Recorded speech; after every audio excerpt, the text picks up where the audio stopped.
Hi, in this video I'm going to show you how to check the battery level of your SteelSeries Rival 3 Gen 2 gaming mouse using the SteelSeries GG software.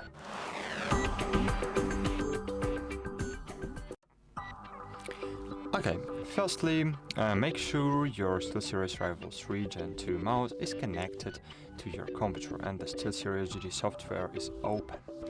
So if it's installed, probably you can find it here.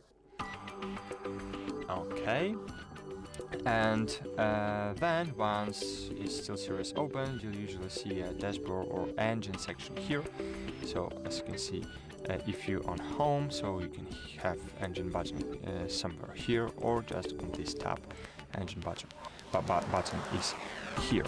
Here, look for your SteelSeries Rival 3 Gen 2, and as you can see here, we have our remaining battery level.